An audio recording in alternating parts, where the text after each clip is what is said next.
Vamos lá, então, pessoal. Hoje é a nossa 19ª, 20ª, né, aula de processo penal. Meu Deus, quantas aulas, né? Graças a Deus foi um semestre bastante produtivo, acredito, para todos, né? A gente passou por todo o direito processual penal 1, mas a gente ainda tem que terminar de ver provas, né?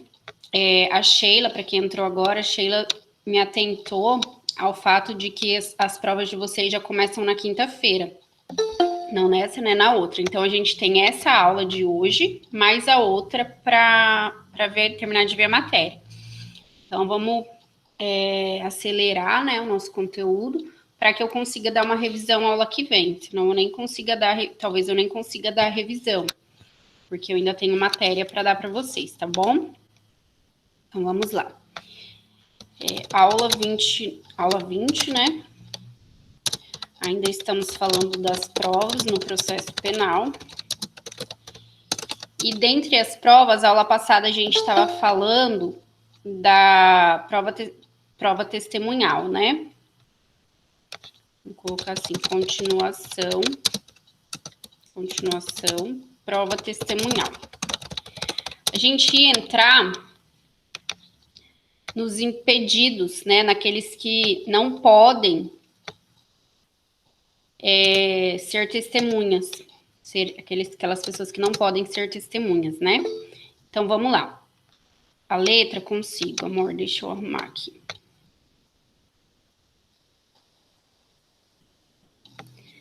Tá, você acha que só aumentar a letra, ó, aumentei para 14, ou aumentar a tela também, assim, ó. Melhorou? Já ajuda?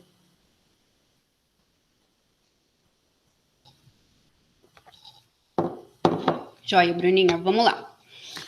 Deixa eu abrir o material aqui. Então, gente, nós vamos continuar, né? Vamos finalizar hoje a prova testemunhal. Nós veremos a prova documental e a acareação. Aliás, reconhecimento de pessoas e coisas e acareação. Prova documental vai ficar para a aula que vem. Eu já sei que hoje não tem tempo para tudo isso. Então, vamos lá. Continuando a oitiva de testemunha, né? A prova testemunhal. Vamos lá para os artigos 206, 207 e 208 do Código. Vou pegar eles aqui, pôr no material e já vou pedir para uma pessoa ler, o Vitor Breda. Eu vi aí que ele entrou.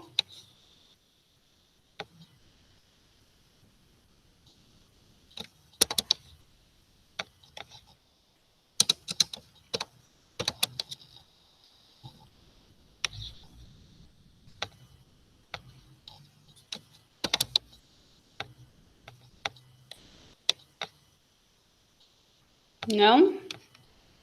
Larissa, consegue ler pra gente? Consigo, professora. Por favor, então. 6, o 7, 206, 207 e 208. Peraí, um minutinho. Pode ler. É 206, Vai, 207 e 208? Isso. A testemunha não pode eximir-se da obrigação de depor. Poderão, entanto, recusar-se a fazê-lo o ascendente ou descendente, o afim em linha reta, o cônjuge, ainda que desquitado, o irmão e o pai, a mãe ou o filho adotivo do acusado, salvo quando não for possível, por outro modo, obter-se a integra-se a prova do fato e da sua circunstância. Lari, não sei se é para todo mundo, mas para mim o seu áudio está saindo falhado. É para todo mundo? Ah, professora, então nessa minha internet tá cagada mesmo. Tá ruim.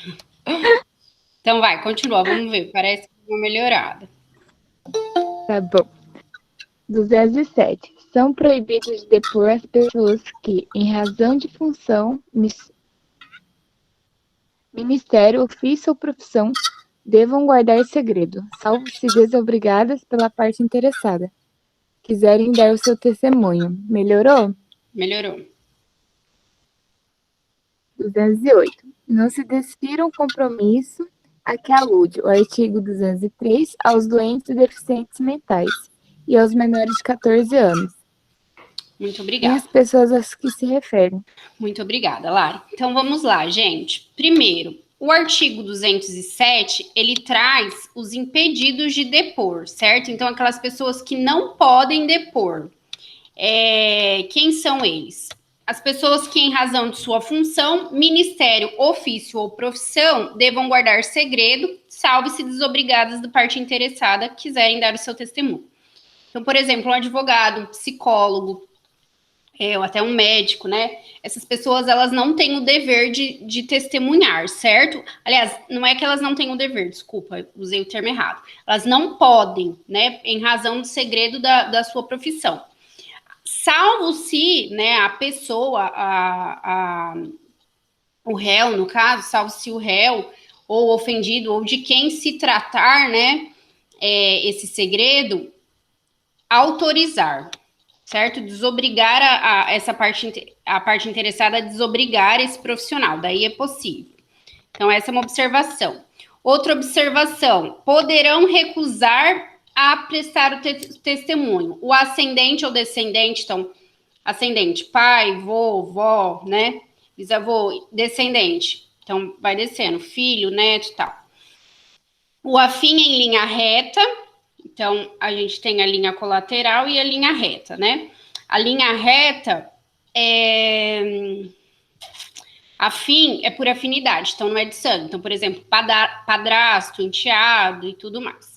O cônjuge, ainda que desquitado, o irmão e o pai, a mãe ou o filho adotivo do acusado, salvo quando não for possível ou por outro modo obter-se ou integrar-se à prova do fato e de suas circunstâncias.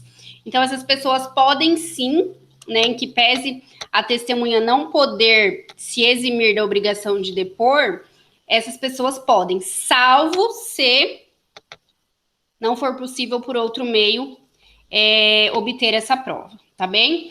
E o 208, gente, prestem atenção aqui, porque a gente vê muitas questões, assim, de provas ou de concursos na vida do advogado, né? Em que as pessoas perguntam se os menores de 14 anos e os doentes e deficientes mentais, eles são proibidos de depor. Não, eles não são proibidos de depor. Eles só não prestarão compromisso a que alude o artigo 203. Ou seja, eles serão ouvidos, mas como informantes, além das pessoas a que se refere o artigo 206. Então, essas pessoas aqui também são ouvidas como informantes, certo? O que é um informante? Eu expliquei para a aula passada para vocês. É aquela pessoa que é ouvida em juízo, certo? É ouvida na audiência de instrução e julgamento, só que ela não presta o compromisso, aquele compromisso em que sob pena de responder pelo crime de falso testemunho. Ela não presta esse compromisso. Qual que é a diferença? A diferença é o valor probatório que o juiz vai conceder ao informante, certo? Tendo em vista que ele não tem o dever legal, mas somente o dever moral de falar a verdade, o valor probatório do depoimento dele tem um pouco menos, um pouco menor, né? O valor probatório é um pouco menor da testemunha, que é aquela que tem o dever legal de prestar de falar a verdade. Joia? Então, esses são os casos de impedimento e também a questão dos informantes, tá? Vamos lá, então. Visto isso, vou falar das características da prova testemunhal. Vamos lá. Características. Deixa eu pôr na letra grande aqui.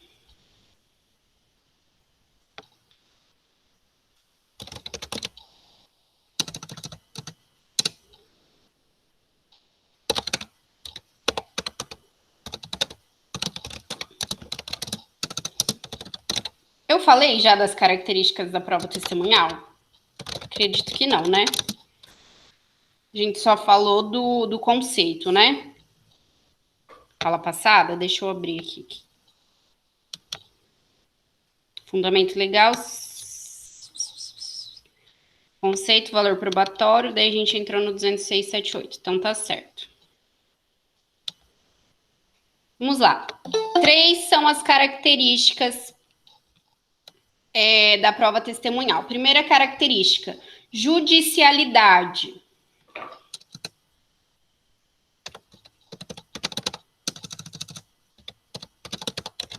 Ao passo, depois eu vou ditar para vocês, mas o que é judicialidade? A prova testemunhal ela é dada em juízo, né? 2, oralidade. A oralidade eu vou deixar por último, porque ela tem umas exceções, então fica melhor deixar por último. Objetividade.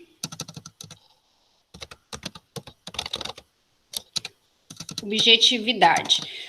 É a pessoa que ela utiliza somente os fatos, né? Ela tem que ser objetiva, ela não pode depor de uma maneira subjetiva. Eu acho, pelo que eu senti na hora, né? Semana retrasada, mesmo uma testemunha de acusação, né? Eu estava pelo réu, eu era a defesa, né? Uma testemunha de acusação falou: olha, eu acredito que foi por isso, isso e isso. Então, veja bem, você acredita nada, você não tem que acreditar nada, né? Você está aqui para falar os fatos, se você sabe sobre os fatos, ou abonar a conduta, mas falar que a pessoa é isso e aquilo, mas não o que você acha, né? Por quê? Porque a prova testemunhal, ela é objetiva. E terceiro, ela é oral, oralidade. Por que eu falei, eu estava pela defesa? Porque existe também o assistente da acusação, né? O advogado, ele pode atuar como assistente da acusação. Então, vamos lá, anotem aí, judicialidade. Para que um testemunho seja capaz de fundamentar uma sentença,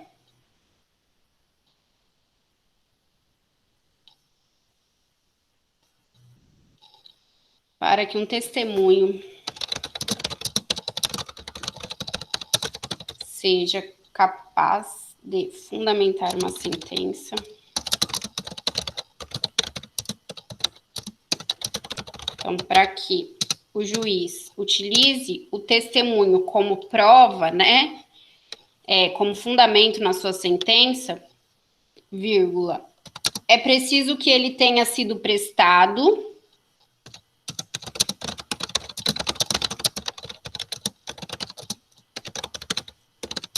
em juízo, com observância dos diversos princípios pertinentes ao processo penal.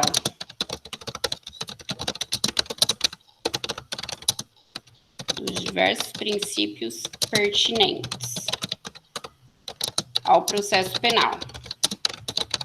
Contraditório, ampla defesa, publicidade, dentre outros, certo? De tal sorte que um testemunho isolado formulado na polícia jamais poderá lastrear uma decisão condenatória.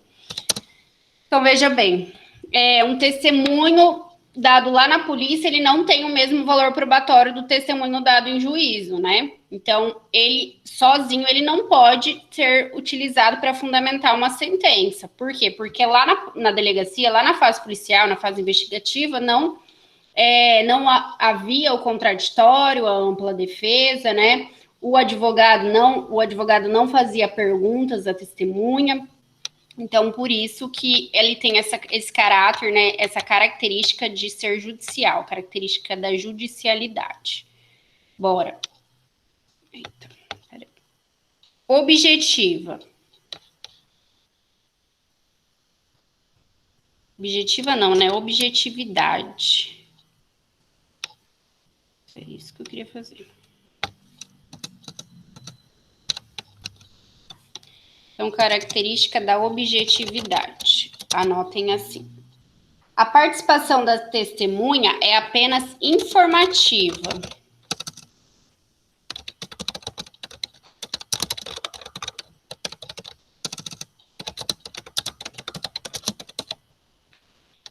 Vou informar se eu estou gravando. Estou.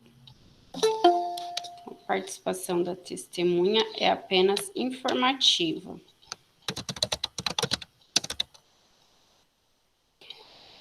E não opinativa. Razão pela qual deve abster-se de emitir opiniões pessoais sobre o fato. razão pela qual deve abster-se de emitir opiniões pessoais sobre o fato. Joia. Oralidade, gente. O que vem a ser a característica da oralidade?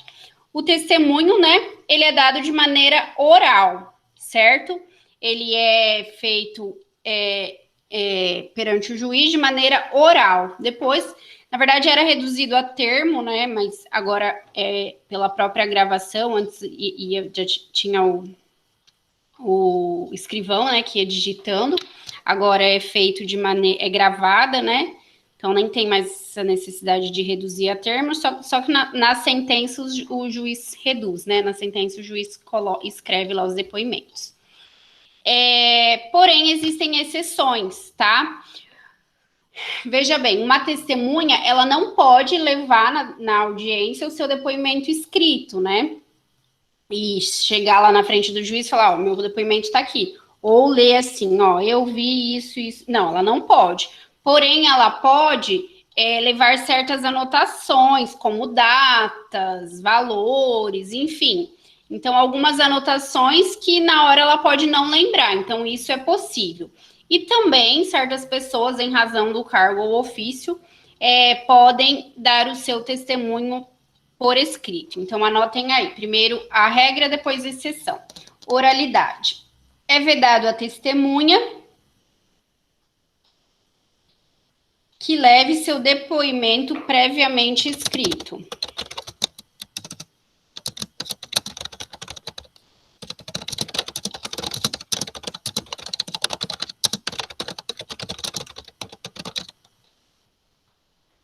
Vírgula.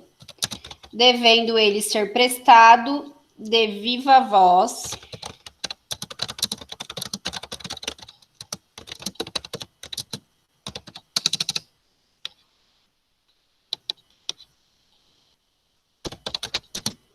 devendo ele ser prestado de viva voz perante o juiz e os demais sujeitos processuais.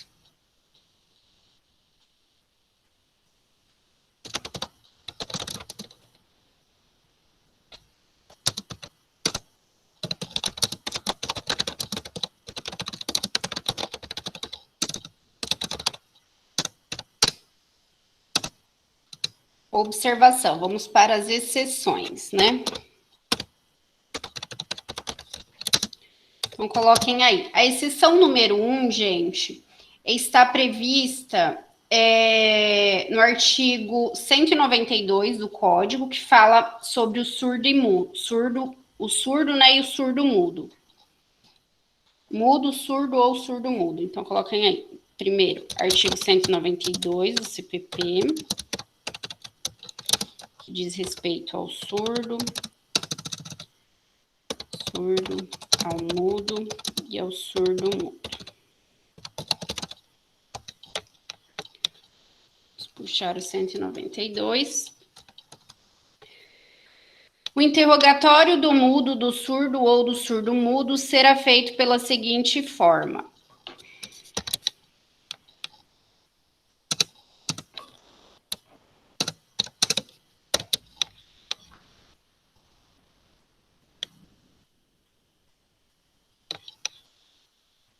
Sessão de 2003. Vamos lá.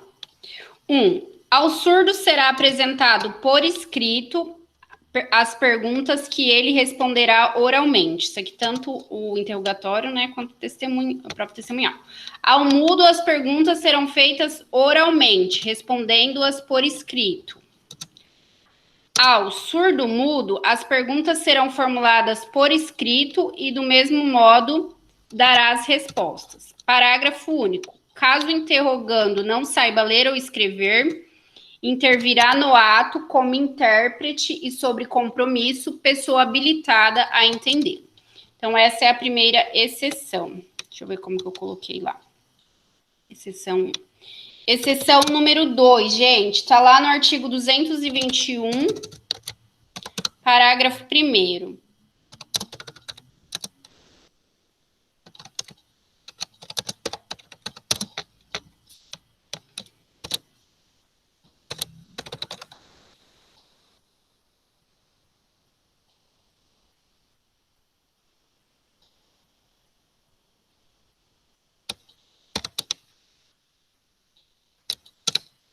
Olha o que diz.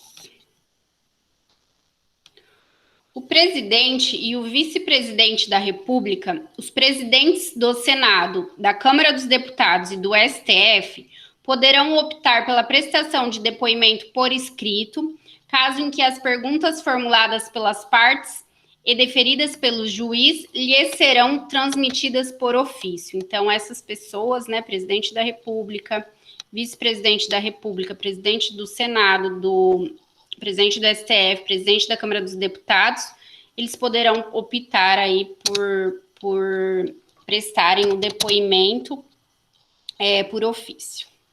Tudo bem. Quem sou eu para dizer o contrário? Agora, qual o fundamento, qual a razão de ser, né? Vamos lá. A terceira exceção está lá no artigo 204, parágrafo único.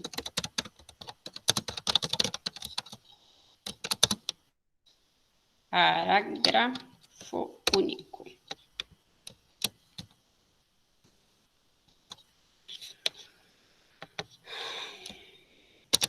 A regra está no 204 caput, né? E a exceção está no parágrafo único. Também vou trazê-la aqui. Diz o seguinte: o depoimento será prestado oralmente, não sendo permitido à testemunha trazê-lo por escrito. Parágrafo único. Não será vedada à testemunha, entretanto, breve consulta de apontamentos. Então, como eu disse, alguns apontamentos pode sim trazer, tá bem? Que não será vedada a consulta. Por exemplo, algum lembrete de data, valor, nome, seria mais ou menos nesse sentido. Não pode trazer minuciosamente, né, a descrição do fato. Joia. Deixa eu então, gente, as exceções estão aqui, mas eu vou só vou aqui organizar o material.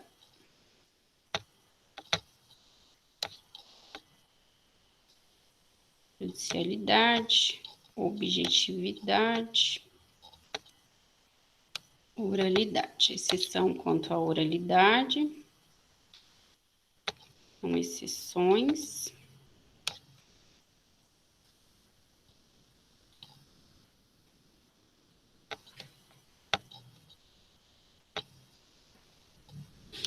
Exceção número 1.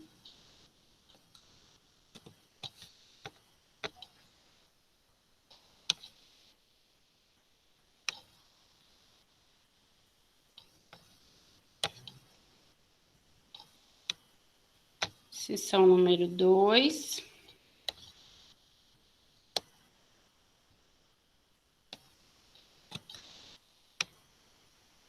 E exceção número 3.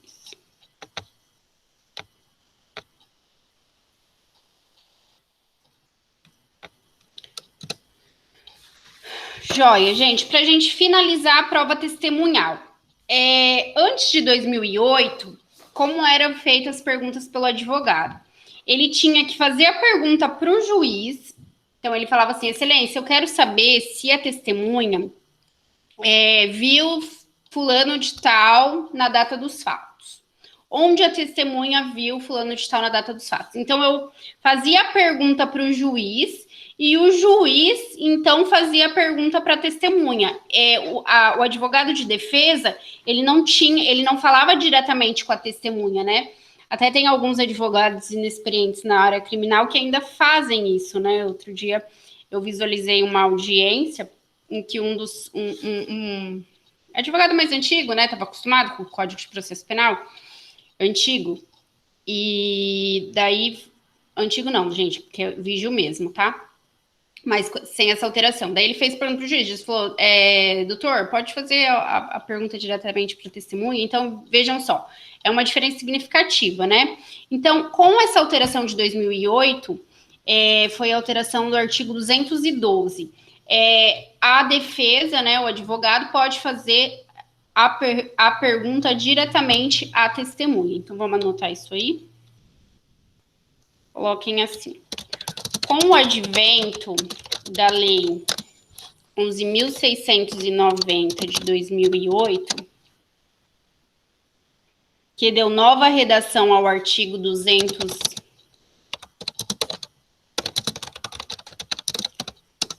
ao artigo 212 do CPP,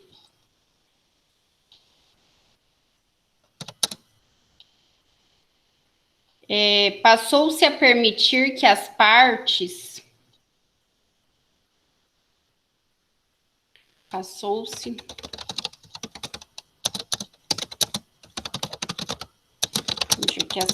né, advogado e Ministério Público, que as partes façam perguntas diretamente à testemunha. Abandonou, então, o sistema, era chamado sistema presidencialista, né?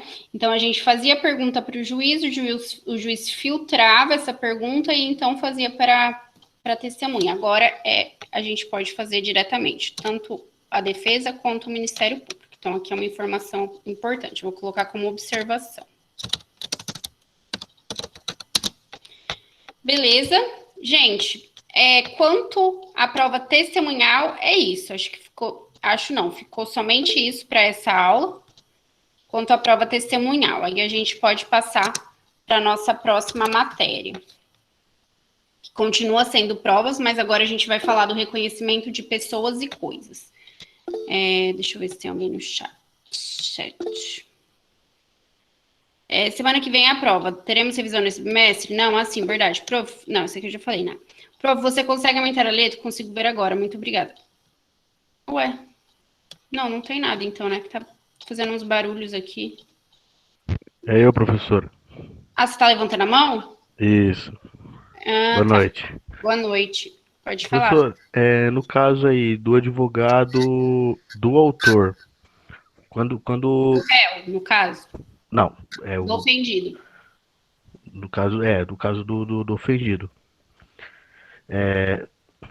Vamos supor que o advogado da defesa faz a pergunta diretamente pro autor, certo? Sim. Beleza.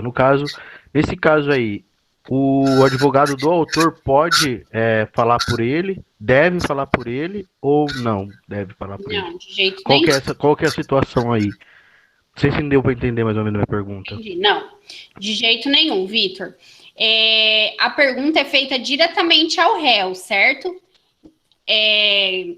Você está falando aí do interrogatório, né? O réu está sendo interrogado. De maneira nenhuma, o advogado pode intervir nesse interrogatório, tá?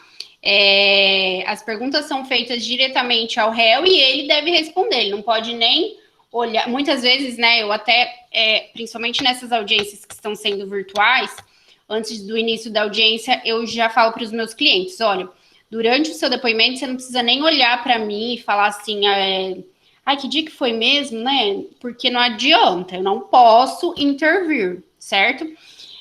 A título de exemplo, semana passada estávamos fazendo uma audiência na vara de família e o advogado falando atrás.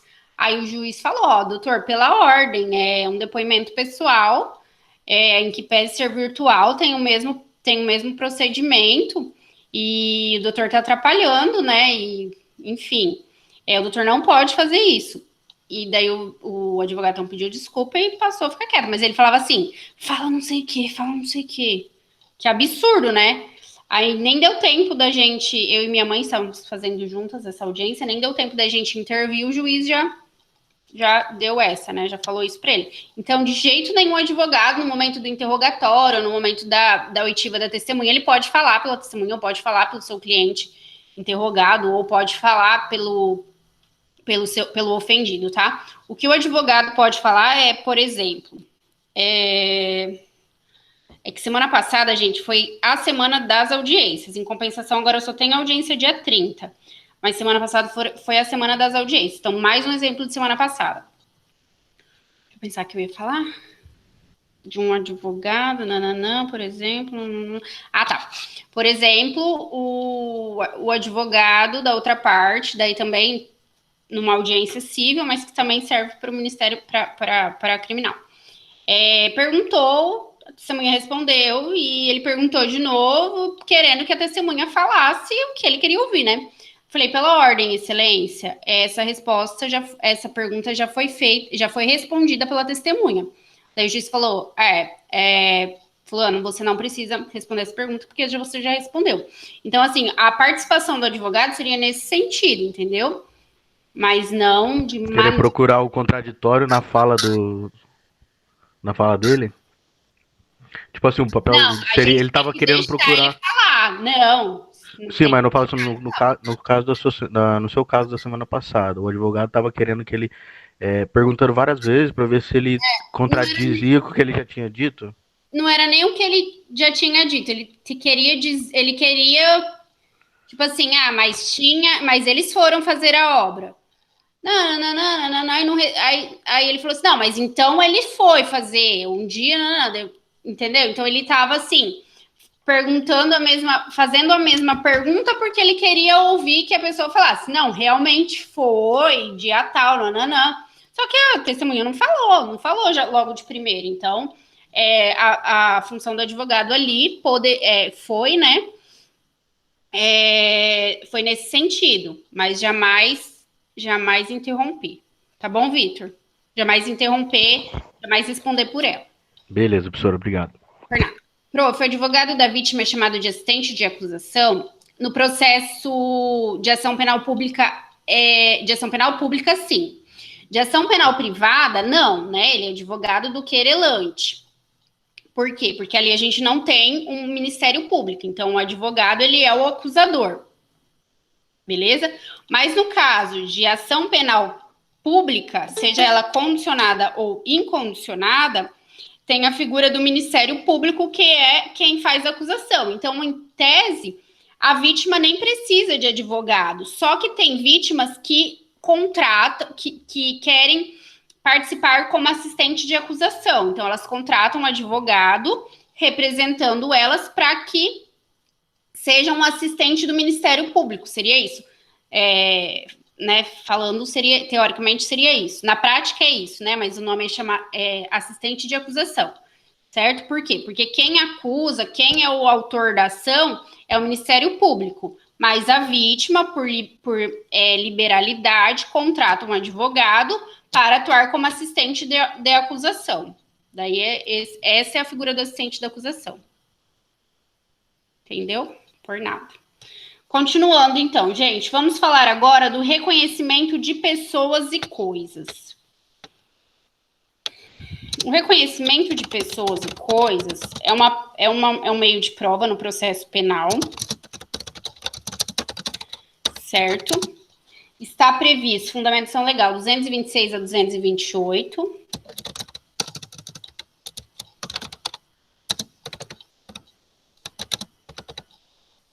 Do CPP.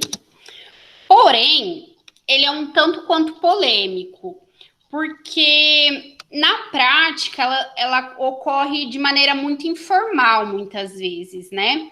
Então, assim, por falta de, às vezes, até o espaço, né? Então, por falta de estrutura, né? Por falta de estrutura, tanto o espaço quanto o pessoal, acaba sendo um reconhecimento um tanto informal. Certa vez eu ouvi que eu ouvi, tá? Falando que eu ouvi. Não vou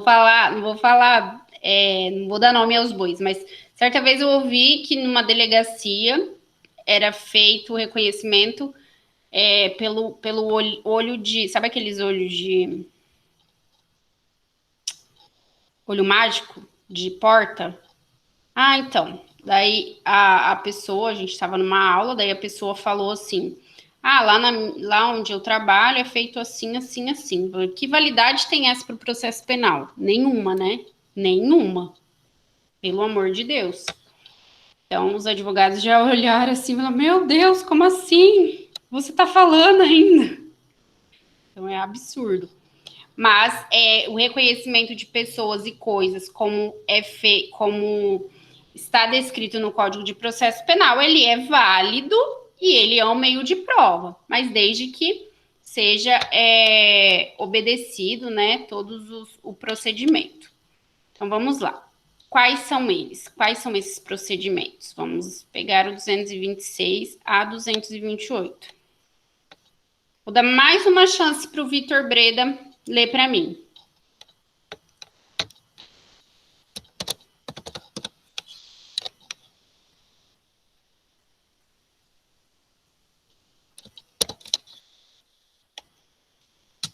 Não?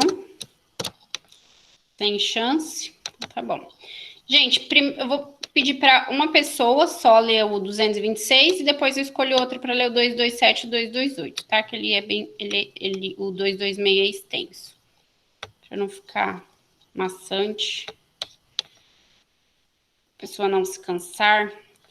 Tenho vergonha, Deus me livre. Ô, Rafa. Acha, Vitor? Oi. Ô, Rafa. Oi. Posso ler o 226, Rafa? Pode sim, claro. Beleza, Vitor. Tranquilo. É o Valdevino. Não, sim, estou respondendo o Vitor aqui no chat, que ele falou que tem Tudo bem. Pode ler, Tudo bem. Valdevino, por favor, o 226. Do reconhecimento de pessoas e coisas. Quando houver necessidade de fazer-se o reconhecimento de pessoa, proceder-se-á pela seguinte forma. Inciso 1. A pessoa que tiver de fazer o reconhecimento será convidada a descrever a pessoa que deva ser reconhecida. Inciso 2. A pessoa cujo reconhecimento se pretender será colocada, se possível, ao lado de outras que com ela tiverem qualquer semelhança, convidando-se quem tiver de fazer o reconhecimento a apontá-la. Inciso 3. Se houver razão para recear que a pessoa chamada para o reconhecimento, por efeito de intimidação ou por outra influência, não diga a verdade em face da pessoa que deve ser reconhecida. A autoridade providenciará para que esta não veja aquela. Inciso 4. Do ato de reconhecimento, lavrar-se-á auto pormenorizado, subscrito pela autoridade, pela pessoa chamada para proceder ao reconhecimento e por duas testemunhas presenciais. Parágrafo único. O dispositivo no número 3 deste artigo não terá aplicação na fase de instrução criminal ou em plenário de julgamento. Obrigado. Entrei agora, viu? Eu vi. Eu não estava conseguindo entrar, viu? Esse novo layout do Meet aí, eu não consegui entrar aqui. Entendi. Aí uma pessoa uma alteração mesmo. Tudo bem. Então, vamos lá. Não tem Gente, tempo então ainda veja de bem. poder. Oi? Falei, entrei em tempo de poder ver alguma coisa boa ainda sua. Ah, sim, com certeza. Opa, tem bastante coisa ainda para a gente ver nessa aula. Valeu. Então, vamos lá. Bruna, lê o 227 e o 228, por favor. Se vocês estiverem em condições. Não tem um áudio, tá. Wesley, consegue ler pra gente?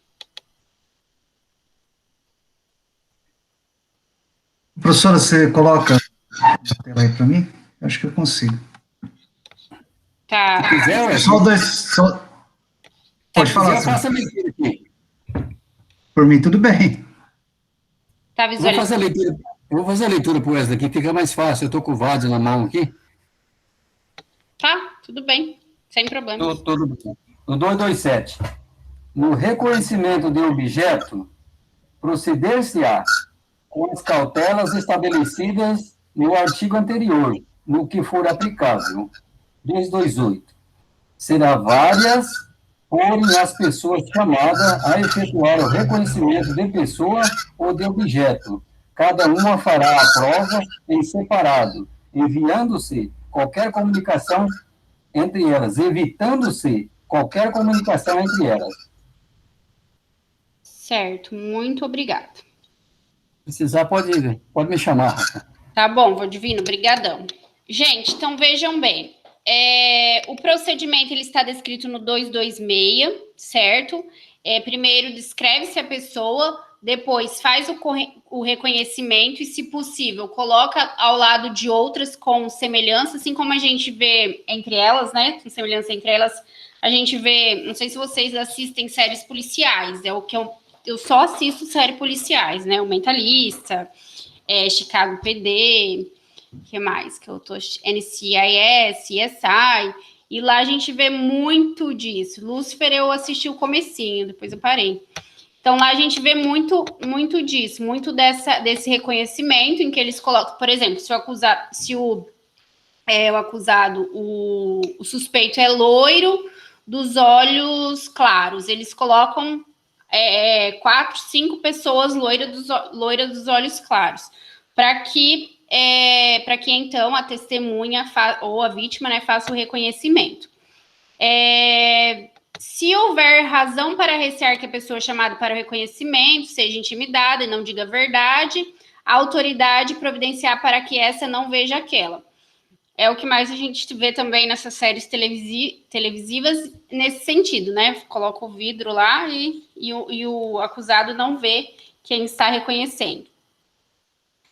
Do ato do reconhecimento, vai ser lavrado um termo, né, detalhadamente, e haverá aí 2 testemunhas presenciais que devem assinar esse termo. Deixa eu colocar aqui essa informação. O disposto no número 3, no inciso 3, né, que é a questão que a autoridade providenciará para que essa não veja aquela, não terá aplicação na fase da instrução ou em plenário do julgamento. Em plenário de julgamento, joia. Quanto ao reconhecimento do objeto, proceder-se-á com as cautelas estabelecidas no artigo anterior, no que for aplicável. Objeto do crime, uma arma de fogo. Você reconhece? Foi essa arma de fogo utilizada? Então, se possível, coloca armas de fogo semelhantes, né, para o reconhecimento.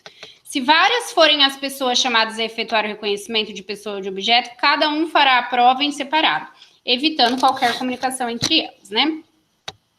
Beleza. Então, vamos anotar sobre o reconhecimento de pessoas e coisas. Está lá no artigo 226, 228, já anotamos o fundamento legal. Coloquem aí, conceito.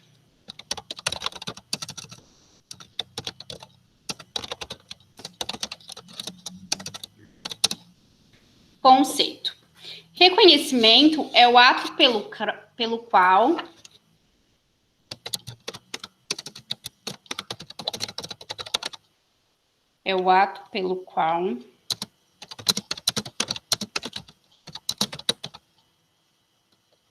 alguém verifica e confirma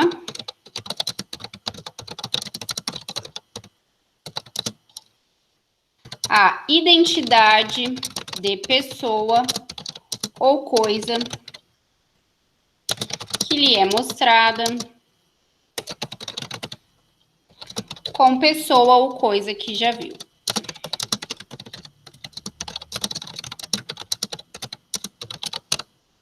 Então, o procedimento a gente acabou de ver, né? Quanto ao valor probatório, gente, ele é bastante discutível, tá? A parte da doutrina entende que o valor probatório é mínimo, mas se a gente for verificar a jurisprudência, a jurisprudência dá bastante valor, sim, ao reconhecimento de pessoas e coisas. Mas veja bem, deve ser um procedimento de acordo com a norma, né? Para que seja considerado válido. Qualquer procedimento que haja indícios de que foi feito de maneira tendenciosa, aí o advogado de defesa deve impugnar aquela prova, né? Então, quanto ao valor probatório, anotem aí.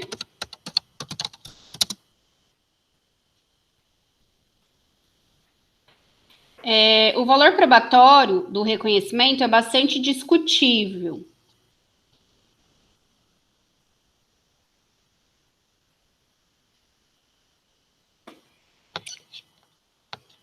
Eu vou só ditar esse, depois a Bruninha cola ali para mim, porque eu vou ter que resumir aqui bastante. Então, o valor probatório do reconhecimento é bastante discutível, vírgula, sendo que parte da doutrina atribui pouca credibilidade a essa espécie de prova.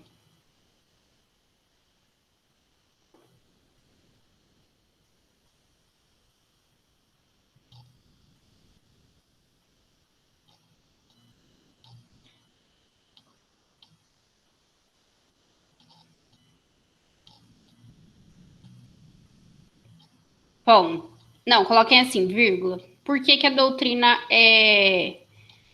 Vou fundamentar, não. Vou explicar o porquê que a doutrina dá pouca credibilidade.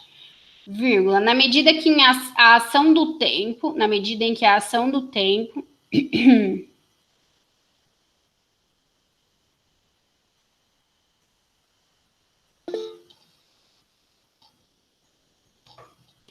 vírgula, falhas na memória. Alguém levantou a mão? Na medida em sem querer, beleza. Só para falar que você tá aí, né, Vitão? Tá certo. Na medida em que a ação do tempo, falhas na memória podem enfraquecer a eficácia da prova. Podem enfraquecer a eficácia da prova. Bateu o nariz. Oxe.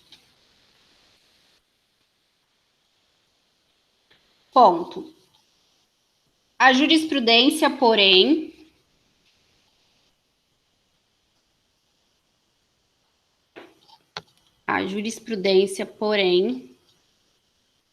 confere enorme força probante ao reconhecimento. Confere enorme força probante ao reconhecimento.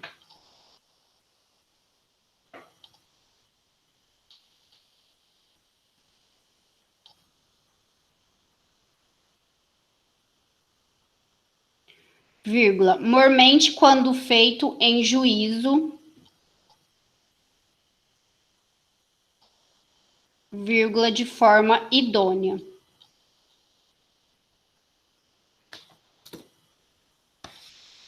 De forma idônea. Ponto.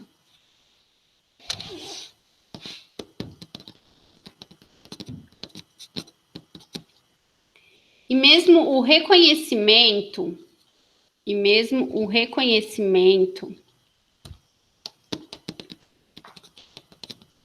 realizado na polícia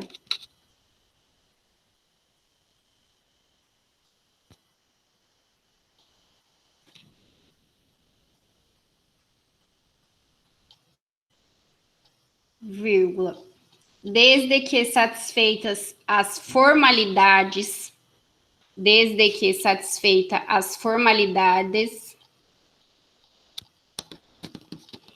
impostas pela lei,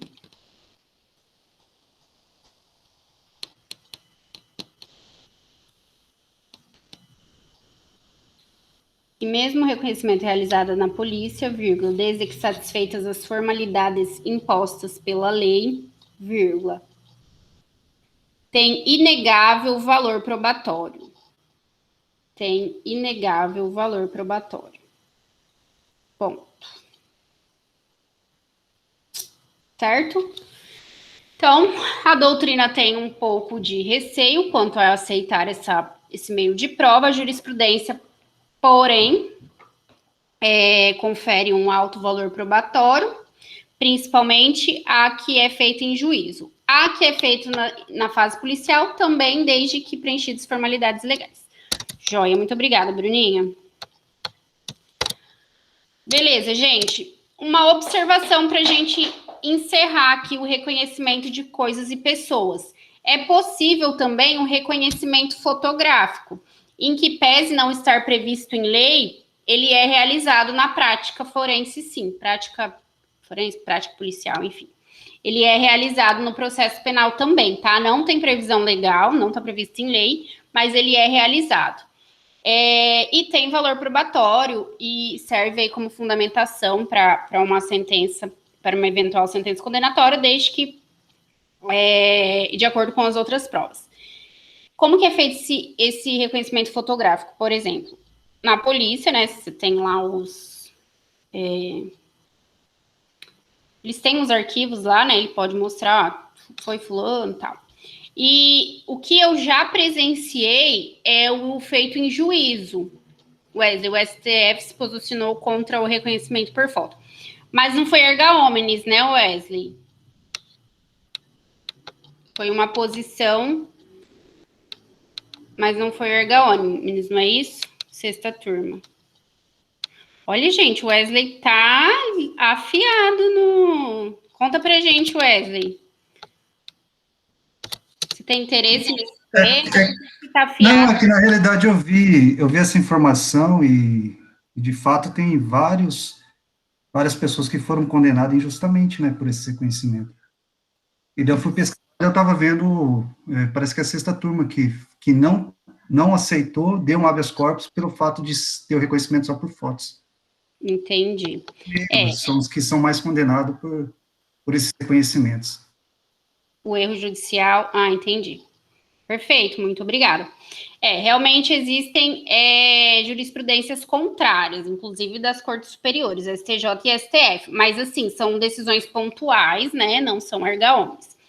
Mas existe sim essa, como eu vou dizer, essa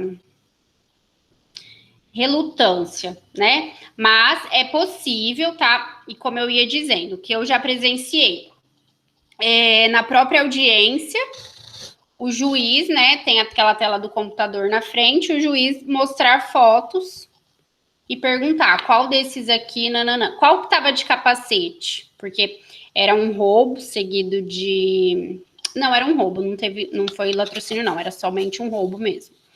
E uma das pessoas a denúncia dizia que estava armada, né, e eu estava tentando... além da absolvição, tentar tirar essa questão da utilização da arma de fogo. E daí o juiz perguntou, você reconhece esse daqui? Sim, ele era um dos assaltantes. Qual deles estava... Ele mostrou os dois, né? Qual deles estava armado? Daí ela falou, tá, então... nesse sentido, seria o reconhecimento por foto no judiciário, né? Pode-se mostrar foto ou até na tela do computador. Já era fotos que estavam no processo, né? Daí ele acabou mostrando ali na hora da audiência. Joia, então vamos fazer essa observação. Coloquem aí. Deixa eu até dar uma pesquisada aqui. Essa questão de...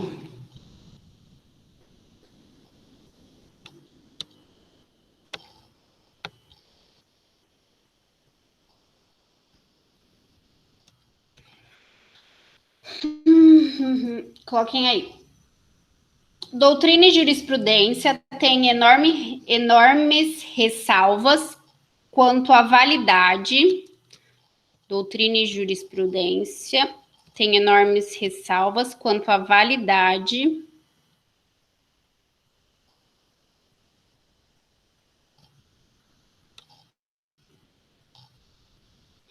do chamado reconhecimento fotográfico.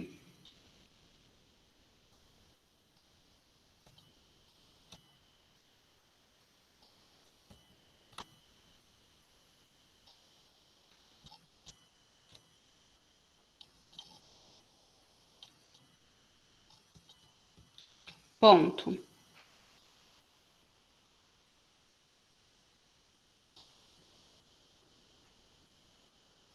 De qualquer forma, embora não previsto em lei,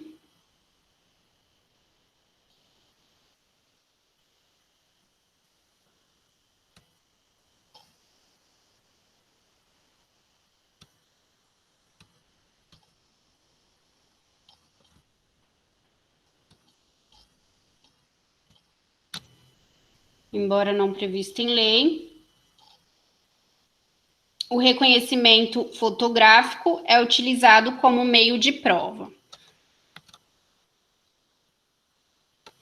Aí eu vou complementar com essa... Eu achei o do STJ aqui, o Wesley. Eu acho que é do STJ mesmo, sexta turma do STJ.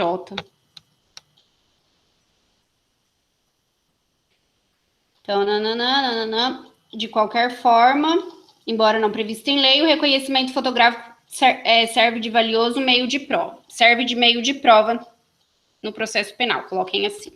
Ponto. A sexta turma do STJ, podem colocar assim, no outro giro, ou, né, por outro lado, a sexta turma do STJ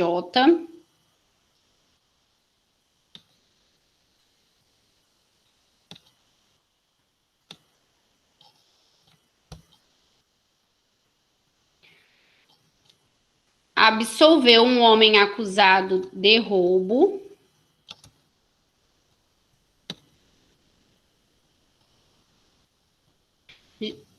tá, do Rio de Janeiro. Achei que era do Paraná. É do Rio de Janeiro, o TJ do Rio de Janeiro. Absolveu o homem acusado de roubo devido à falha no processo de reconhecimento fotográfico do suspeito.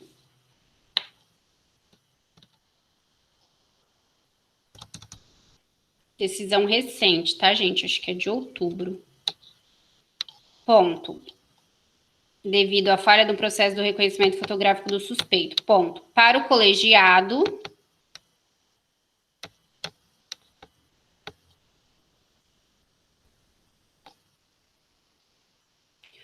o reconhecimento não seguiu. Para o colegiado, o reconhecimento não seguiu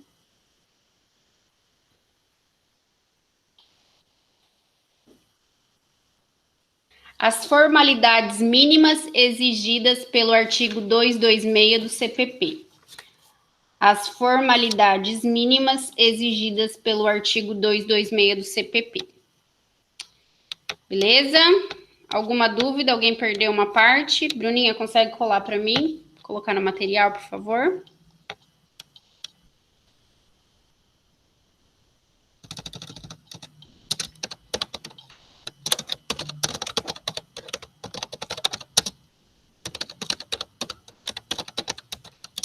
Obrigada.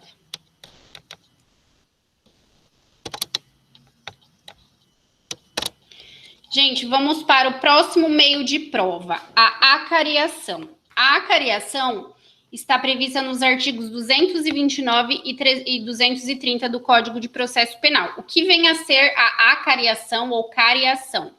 É quando o juiz coloca duas pessoas que deram testemunho ou que deram depoimento divergentes sobre determinado fato. Então, o juiz coloca frente a frente, né, para acariação, para ele, então, não decidir, para ele, então, concluir, né, quem está ali falando a verdade, para ver se alguma das partes vai alterar, né, o seu testemunho. Só um minutinho, gente, deixa eu só abrir uma porta aqui e tomar uma água.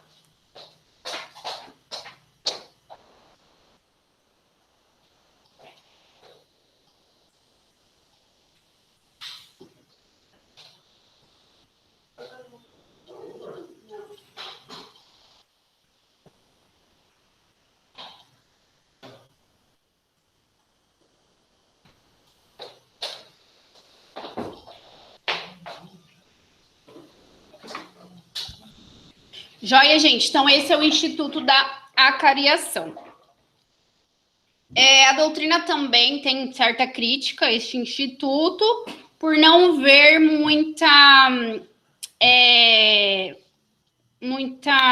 vantagem, porque as pessoas acabam mantendo o depoimento, né? Acaba não se chegando aí, não concluindo a verdade dos fatos. Mas é um meio de prova perfeitamente cabível e aceitável no processo penal, previsto aí no dos 229 e 230. Então, vamos lá.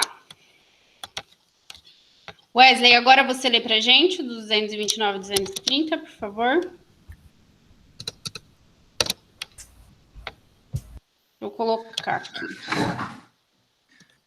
A acariação será admitida entre acusados e testemunhas, entre testemunhas, entre acusados e testemunha e pessoa ofendida. E entre as pessoas ofendidas, sempre que divergirem em suas declarações sobre fatos e circunstâncias relevantes. Parágrafo único. Os acariados serão... Eu não estou conseguindo ler, está muito pequena a letra, professora. Tá, peraí, deixa eu aumentar aqui só um pouquinho. Porque ia demorar um pouquinho para começar, aí logo que você começou, eu não tinha arrumado ainda. Aí. Parágrafo único. Os acariados serão reperguntados para que possam explicar os pontos de divergência, reduzindo-se a termo o ato de acariação. 230 também? Uhum. Se ausente de alguma testemunha cujas declarações diverjam das de outra que estejam presentes, a esta se darão a conhecer os pontos da divergência, consignando-se no auto o que explicar ou observar.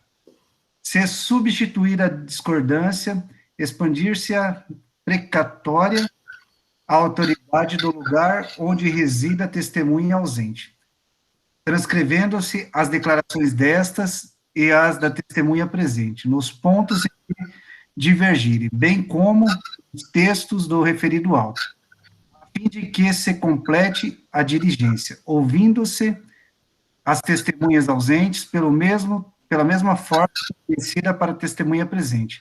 Essa diligência só se realizará quando não importe demora prejudicial ao processo e o juiz a entenda conveniente. Obrigada. Gente, que artigo mais grande é esse? Enorme esse 230, e não tem um parágrafo, não tem um inciso, esquisito, né? Diferente do padrão que a gente está acostumado. Texto único. Mas vamos lá. Então, para o que interessa. Primeiramente, conceito. Obrigada, Wesley. Não sei se eu já agradeci, se não agradeci, obrigada. Conceito da acariação. Fundamento legal, já vimos, 229, 230, conceito. Consiste no ato probatório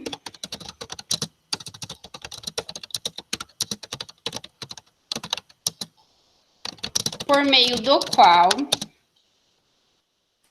são colocadas cara a cara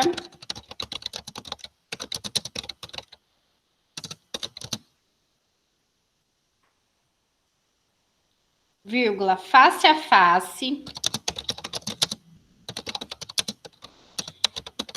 pessoas que apresentaram versões divergentes sobre determinado fato. Pessoas que apresentaram versões divergentes sobre determinado fato. Tá. Primeiro, gente, esse fato tem que ser relevante, tá? Veja bem, um falou que era 7, que já estava escuro, mas era 7 horas. Imagina um roubo noturno, um furto noturno. Já estava escuro, já era 7 horas. Nossa, estava bem escuro, acho que era 8 horas. Então, veja bem, qual que é a relevância? Já foi caracterizado o período noturno. Qual que é a relevância? Foi 7, foi 8. Então, tem que ser um fato relevante, né? Anotem aí. Quem pode ser objeto? Quem pode ser objeto? Fica esquisito, né? Quem pode participar da acariação, né? Entre quais pessoas? O Wesley leu lá no 229. Não anotei aqui, mas vamos pegar lá 229, ó. Entre acusados, deixa eu pegar aqui, daí eu anoto lá embaixo.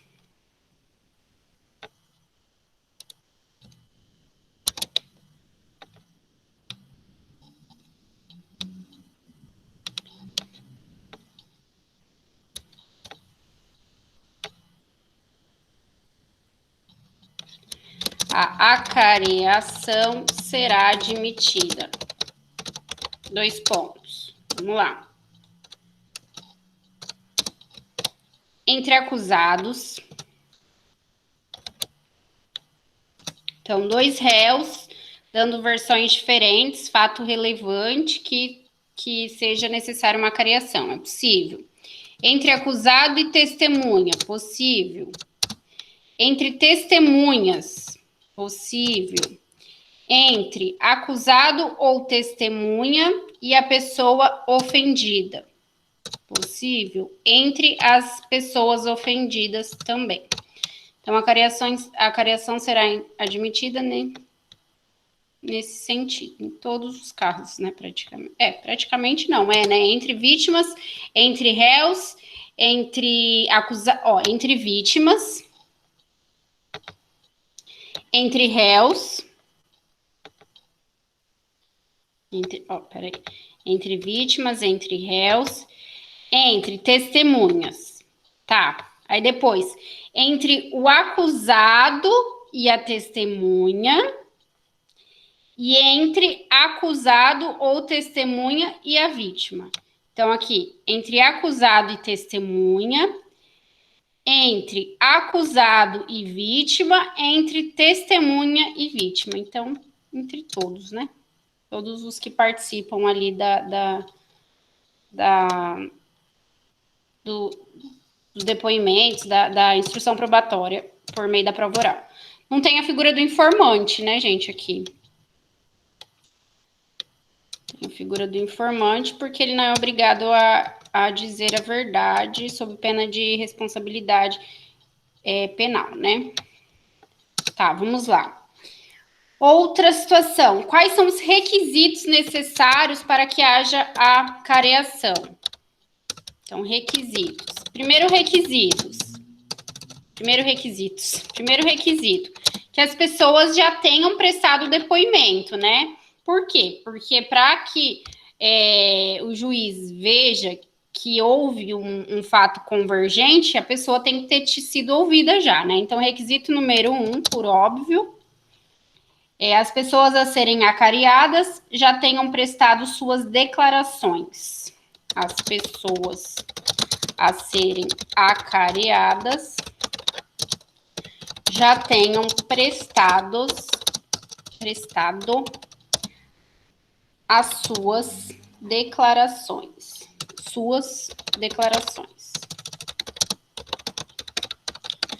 Veja bem, sobre o mesmo fato e circunstâncias no mesmo juízo. Então, vamos lá.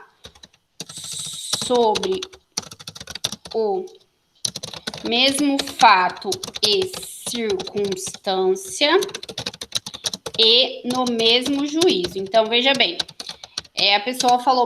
a pessoa deu um depoimento pessoal no juízo tal, e a outra testemunha deu no juízo desse processo aqui. Eu não posso emprestar a prova testemunhal dela lá para fazer uma careação. Não, elas têm que ser ouvidas no mesmo juízo sobre os mesmos fatos e circunstâncias, tá?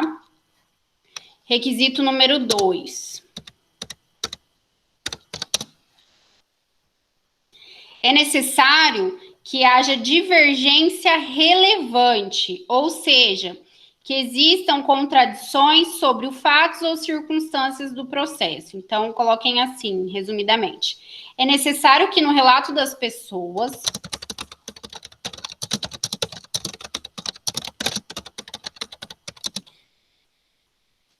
haja divergência relevante.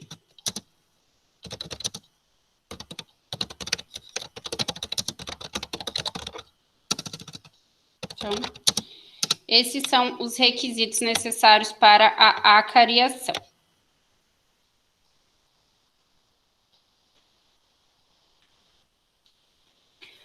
O que mais, gente? É possível a acareação por precatório, tá? Conforme previsto no artigo 230. Isso, requerido de ofício. O juiz que faz esse pedido aí, tá? Faz pedido não, que faz essa acareação se ele entender necessário. sobre o valor probatório, nananã, nananã. Coloquem aí. É possível a cariação por precatório? Coloquem como observação.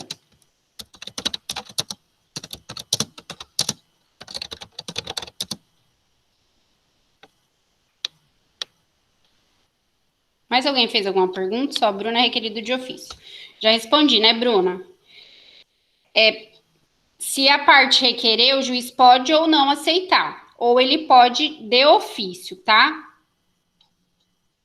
Tipo assim, o que é de ofício? Ele mesmo pode mandar produzir essa prova. Ou a requerimento do Ministério Público ou da Defesa. Mas aí ele pode ou não deferir, tá? É possível a acareação por precatório. Gente, eu sinceramente nunca participei de uma acareação, não vou mentir para vocês. Por carta precatória. Isso é o que diz o artigo 230, que o nosso colega Wesley leu. E para encerrar a nossa aula de hoje e encerrar o Instituto da Acareação, vamos ver o valor probatório da acareação.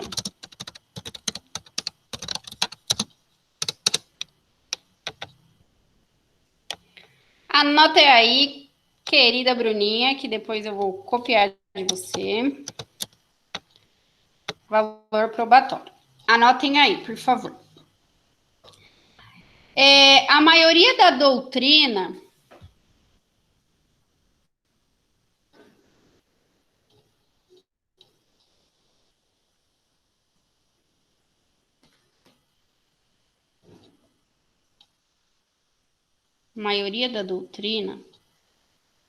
entende que é praticamente nenhum. Valor probatório. Minha doutrina, né? Nada é prova pro processo, no processo penal, né? Para doutrina. Vamos lá, valor probatório. A doutrina entende que é praticamente nenhum, vírgula. Uma vez que as pessoas acariadas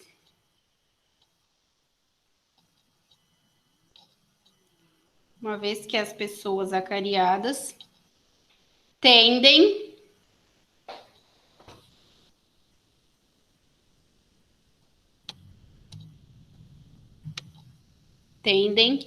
quase sempre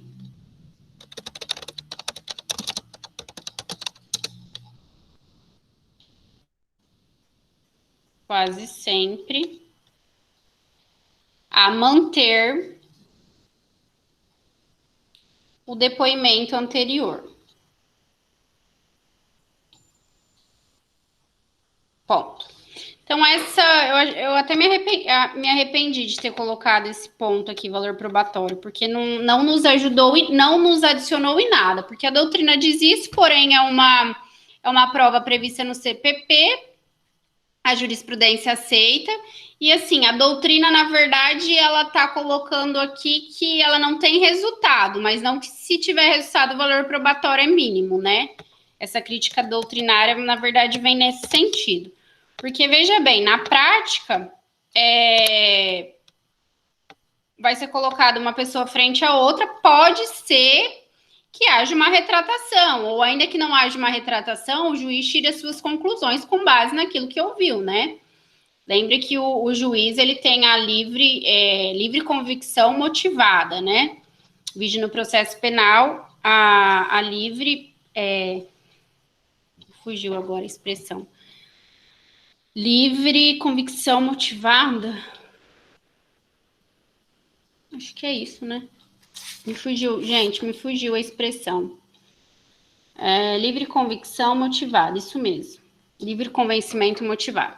Então, veja bem, claro que numa fundamentação, ele vai ter que embasar a conclusão dele nessa acareação. Mas não entendo como a doutrina que o valor probatório dela é mínimo, né? Na verdade, eu faço uma crítica à crítica doutrinária. Até me arrependi de ter colocado aqui, mas tudo bem. Vamos lá, então. Gente, então, quanto à acareação é isso, tá? Aula que vem terminaremos as provas, né? Vamos ver a prova documental, a busca e a apreensão E, se possível, a gente faz uma revisão também rapidinha, tá bom? Alguma dúvida quanto a até aqui? Se não tiverem dúvida, eu vou fazer a chamada. Tudo certo? Eu vou parar a gravação, tá, gente? Para que não fique muito mais que 1 hora. Deixa eu parar a gravação aqui. Daí eu vou realizar a chamada.